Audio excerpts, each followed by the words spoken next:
Told my husband's best friend he let himself go after he mocked my past crush on him. Now my husband is upset. Back in high school, I was just a regular, self-conscious girl who honestly didn't think much of herself.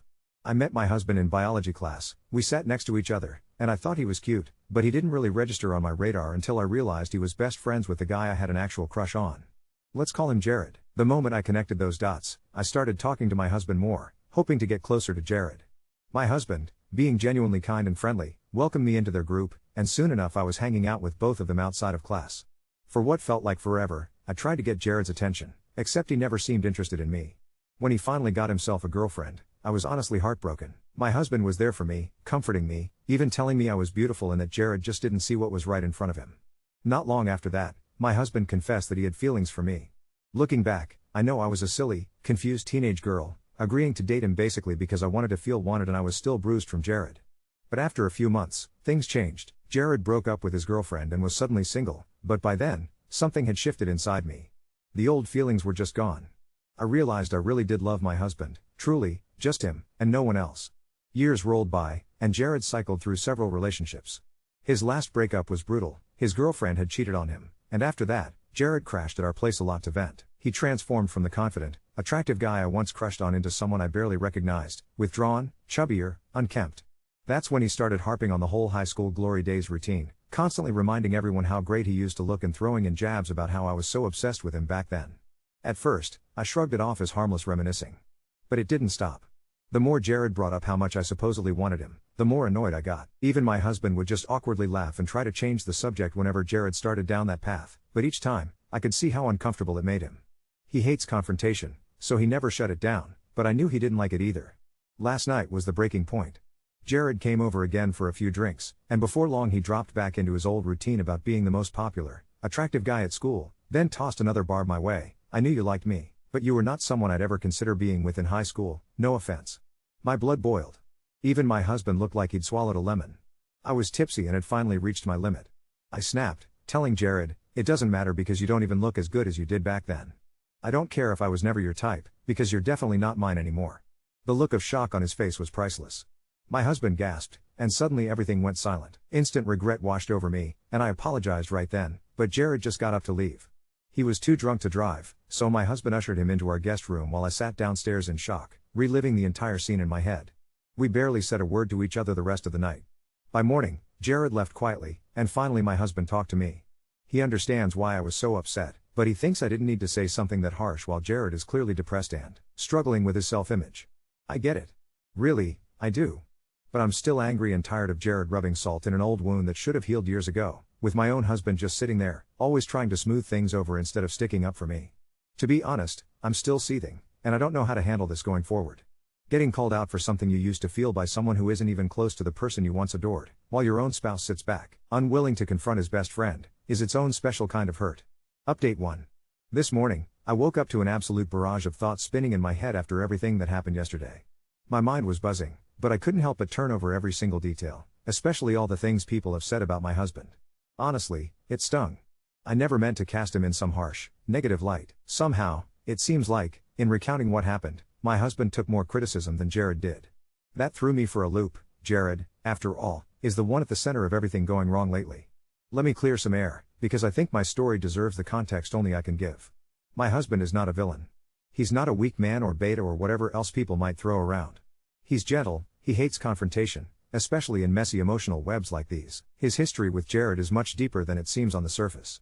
Those two have been joined at the hip since the 5th grade.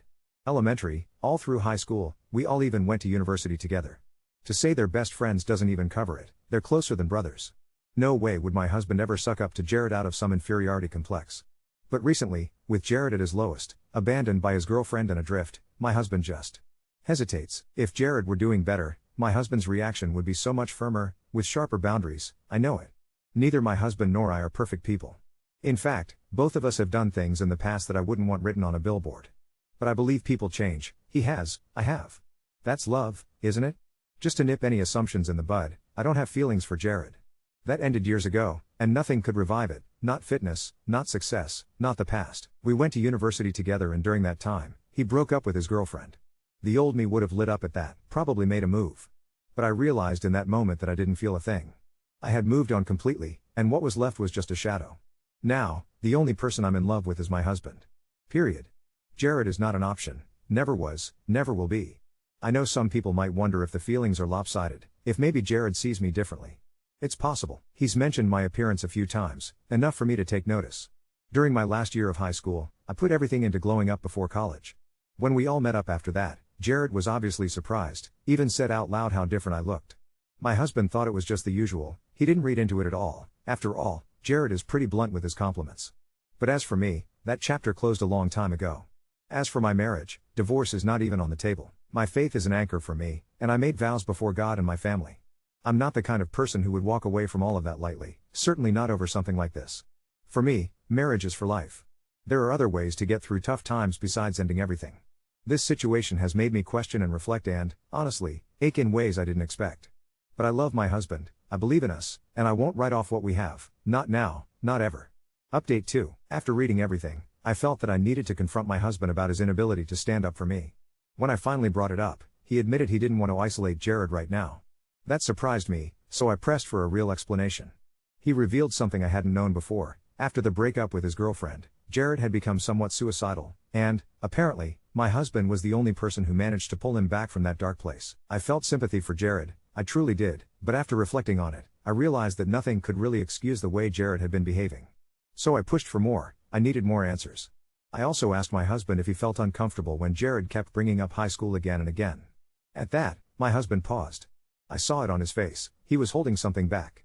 I pressed him to tell me what it was, not letting up until, finally, he confessed something I never thought I'd hear. During our first year of university, Jared started bringing me up more and more in private conversations with my husband. My husband, proud of dating me, would say things like he'd invested in me. Hearing that already stung, but somehow it only got worse. He admitted to me that he used to brag about my looks, about my body, even showing Jared photos of me dressed up for date nights. Then he told me it had escalated. At one point, Jared ended up seeing a picture of me with nothing on, a photo meant only for my husband. My husband insists it was an accident, he was scrolling through his photo album, and that private photo popped up in front of Jared. He said that after that, whenever Jared started bringing up high school, he was terrified Jared might mention what happened in university, and that I'd find out and be furious. I felt disgusting knowing Jared had seen that side of me. It made every single one of his suggestive or odd comments about me so much worse. And now, sitting here while my husband is at work, I am left to process all of this alone. There wasn't time to talk it all out before he left. I didn't want him to run late for his shift, but I know he's probably as stressed at work as I am sitting here, both of us tangled up in this new, horrible truth. If what happened really was an accident, I don't think I can be entirely furious. He didn't mean for Jared to see that photo. But my consent was stolen in that moment, and I feel so deeply betrayed by the man I'm supposed to trust most. Even if it was accidental, the fact that he ever bragged about me to Jared as though I were a flashy new car or a trophy is crushing. It makes my stomach twist with anger and humiliation. I know so many people would hate him for this, and sometimes I think he might deserve it, even though I truly don't believe he intended for things to go this way. I realize this update isn't what most people expected. I still need to sit down with my husband tonight and have the real conversation, and I hope to bring Jared over as well, to finally talk it all out, face to face. Right now, I'm heartbroken and lost, but I have to believe I'll figure out what to do next. Thank you to all who respected both me and my husband in their thoughts. I understand the outrage and pain people feel reading this. I feel it burning inside of me, too. Right now, I just feel like my husband is lost.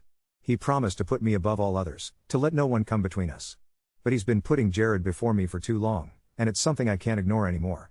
Only when I finally stood up for myself, after being pushed and pestered constantly by Jared, did my husband even really react, and now he acts torn, conflicted, when he should have spoken up for me ages ago.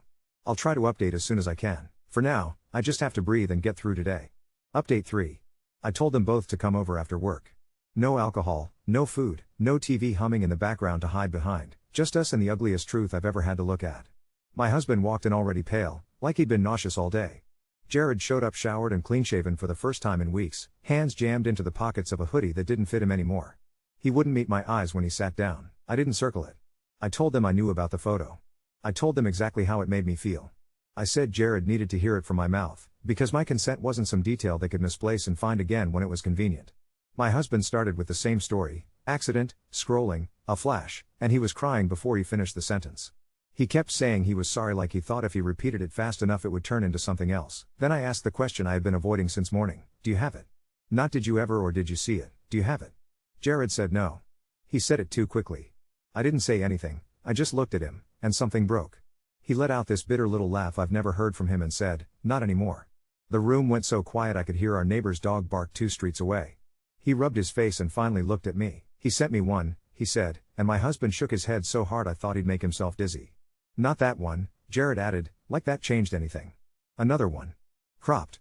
No face. Years ago. He was drunk. I was worse. I kept it. I shouldn't have." I felt the air go thin around me. My husband started saying my name, but I couldn't hear him properly, just this buzzing in my ears. And then Jared said something I didn't expect. His ex found it. Not during the breakup. Before, she was the one who called it what it was. He told me she threw it in his face during fights, told him he was a creep, told him he was jealous of my husband and obsessed with a girl he couldn't have. He said he deleted it after she found it, and that he was terrified she'd tell me because she threatened to once and he begged her not to. He said he hated himself for keeping it and that every time he made some dumb comment about high school it was like daring himself to get punched for it, because the shame was already eating him alive. My husband didn't try to defend himself. He folded in on himself, hands over his face, and said the words I've been choking on since I woke up: "I treated you like proof." He said he wanted to win a game Jared didn't even know they were playing, the one that started when we were teenagers and kept running under everything like a rotten foundation. He kept saying it wasn't who he is anymore, and I kept thinking it doesn't matter, because it was who he was when I trusted him with everything. I asked Jared if he ever sent it to anyone. He swore he didn't. He offered me his phone, his cloud, his email. I took it. I went through more of a stranger's life than I wanted to, and I didn't find it. I made him log into the old backup account he said he never uses and watched him delete whole albums he didn't even remember saving. He cried at one point, not loud, not performative, just this small, quiet collapse that looked like he finally landed in his own mess. He kept saying, "I'm sorry," and for once it didn't sound like another excuse looking for somewhere to sit down. I told Jared I needed him to disappear from my house for a while. Not a night. Not a week. An undefined amount of time, long enough for me to look at my own husband without seeing him at 19 standing next to his best friend, holding up my body like a trophy between them. Jared nodded. He didn't argue. He stood up to leave and then paused like he wanted to say something else, and I braced myself for another confession I didn't ask for. He didn't give me one. He just said, "You didn't deserve any of it," and walked out. After he left, my husband and I sat in the silence that comes after a storm doesn't miss you. He tried to explain the parts of himself even he hates. He talked about competition, and boys teaching boys the wrong kind of pride, and feeling like the only way to survive beside Jared back then was to frame me like a win. He said when Jared started spiraling this year, he folded himself smaller and smaller out of guilt and panic, because if this ever came out, it would take me from him, and he thought keeping Jared close kept the secret buried. He told me he understands that this isn't a we problem I can forgive in a paragraph. He said he'll do anything I ask. So I asked for our guest room. He helped me carry my pillow down the hall with his hands shaking. He tried to touch my arm and pulled back like he'd touched a hot pan. I told him I can't have Jared in this house again. I told him he needs help he can't get from me. I said I want a counselor, not just for us but for him, and not next month, not when it's convenient, now. He nodded like a penitent and said he already emailed someone on his lunch break. He showed me the email. I didn't trust it until I saw the confirmation come back. I didn't sleep. I laid there and counted the breaths until it was light, and when the first bird started, I texted Jared one last time. I told him if he ever speaks about me the way he has, to anyone, I will stop being gentle. I told him that if there is anything out there with my body in it, he has one chance to find it and bring it to me, and after that, we won't speak again.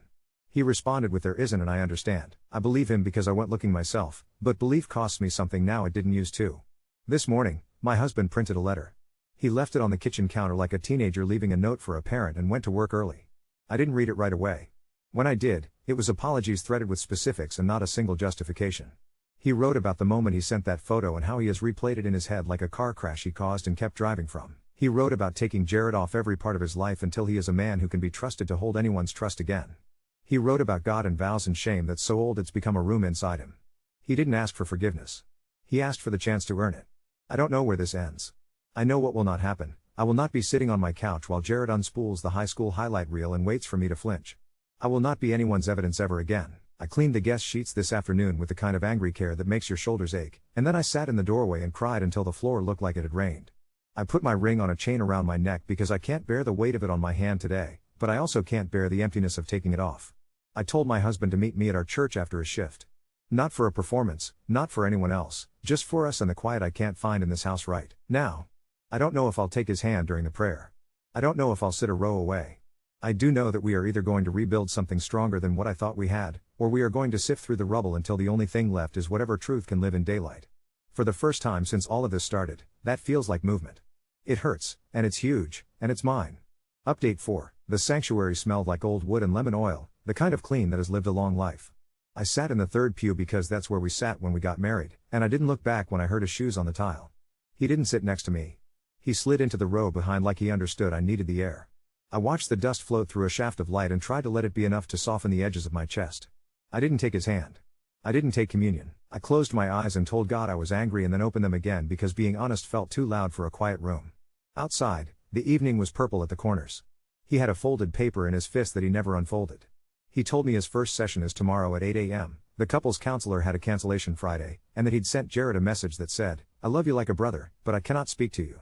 Do not come to our home. Do not call her. Do not text me." He showed it to me and then showed me the block. He said he gave Jared's sister the crisis number our doctor printed once during a flu visit and asked her to check on him.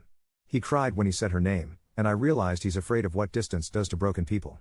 I nodded because fear or not, the distance is mine to set. When we got home, I asked for his phone and his laptop, and he handed them to me without negotiating, like you offer up your wrists because you know you should have never been holding anything sharp. I didn't want to find anything. I found enough.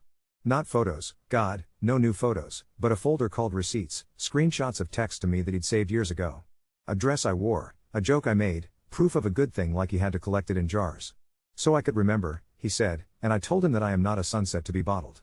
I dragged the folder to the trash and emptied it while he watched. I told him sometimes you apologize by making the sound of things leaving. He nodded and didn't try to make it poetic. My phone buzzed after midnight with a number I didn't recognize and a message that made my stomach flip like I'd driven over a bridge. "It's M. Jared gave me your number years ago. I never used it. If you want the rest, I'm here." I stared at the name until the letters got soft.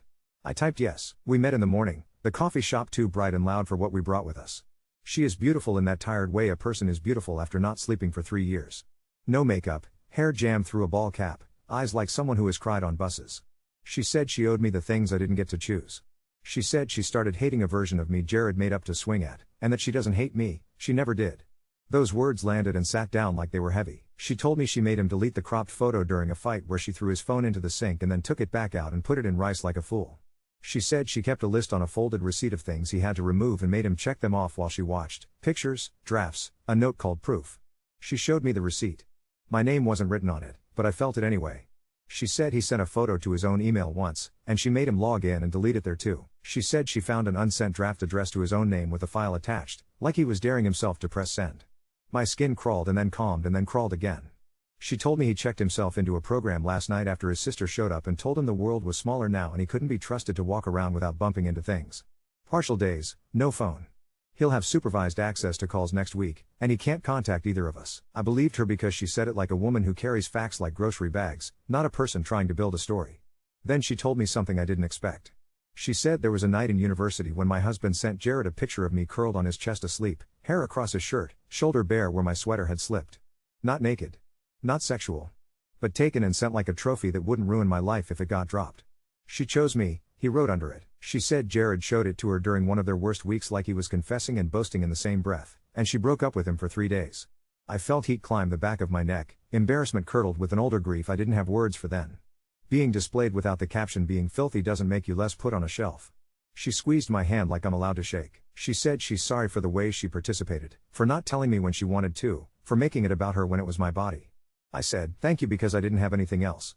We sat there until the barista wiped down the pastry case twice and the easy songs on the speaker started over. After I left the coffee shop, I walked into a building with carpet that muffled every step and a sign that said family law. I told a woman with a calm voice what happened in sentences that sounded like they were falling downstairs, and she didn't flinch. She explained what counts and what doesn't where we live, how faces and intent and distribution matter. She drew a hard line where the law draws it and then asked me what I wanted anyway. I said I wanted paper between me and anyone who thinks a digital ghost of me belongs to them. She drafted a letter with my name on top and words like cease and remove and certify and consequences. I signed it with my hand shaking and watched a machine spit out green slips and barcodes. One envelope with Jared's name. One that sits on our kitchen table with my husband's name, not because I want to threaten him, but because I want it to be real that my consent is not optional, even here. He read it tonight with his face flushing and nodded like the law is a language he is finally willing to learn. My husband called our pastor and asked if he could talk to him alone.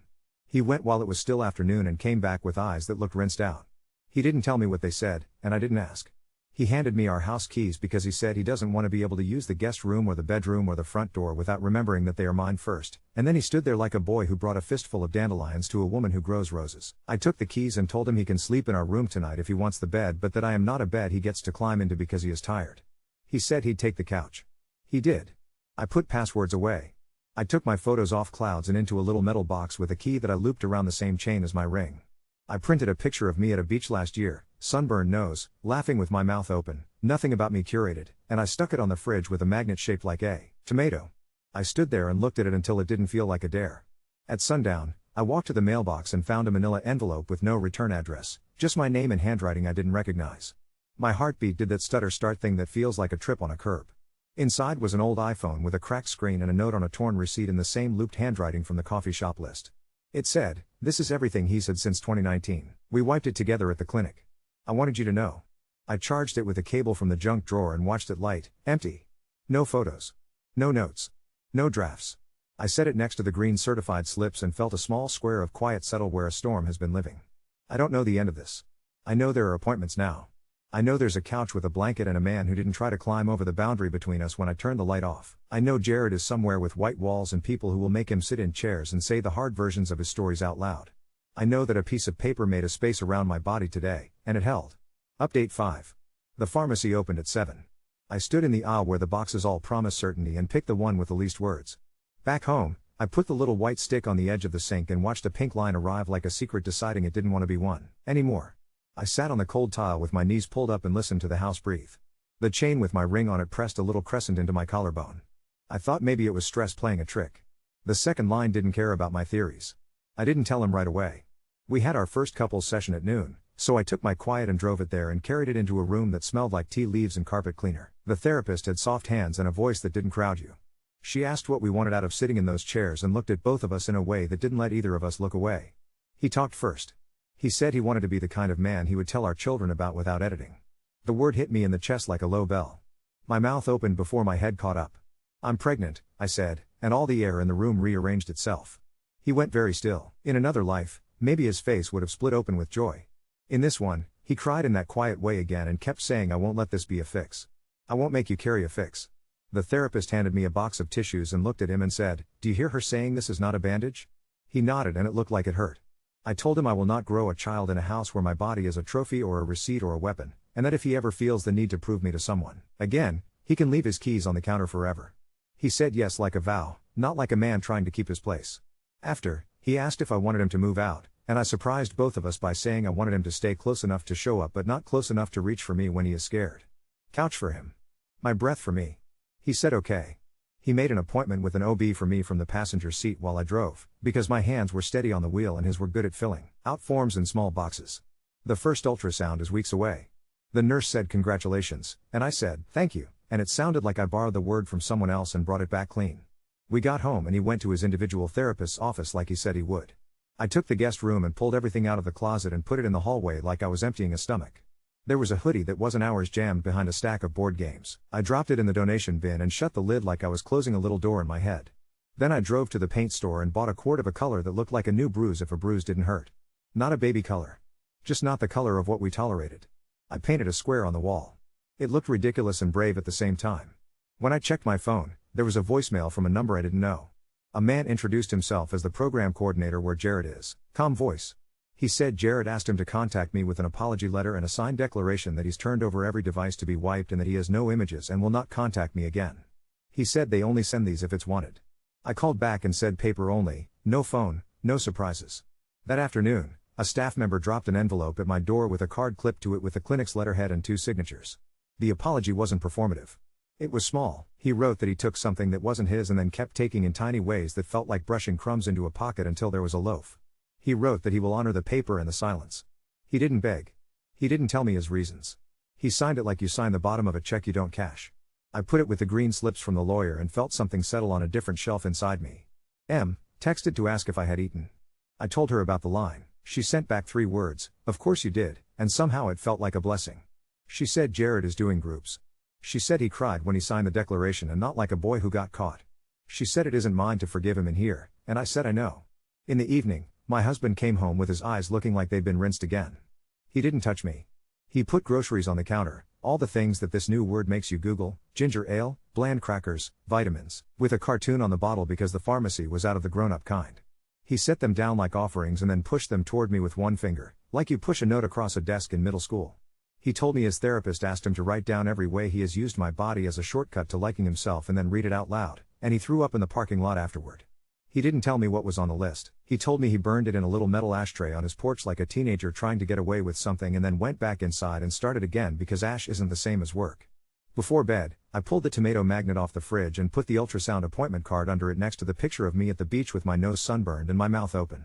I stood there until my back hurt and then kept standing a little longer. He came into the kitchen and didn't reach for me. He looked at the magnet and the card and then at me and said, "I will not be happy at you. I will be careful with you."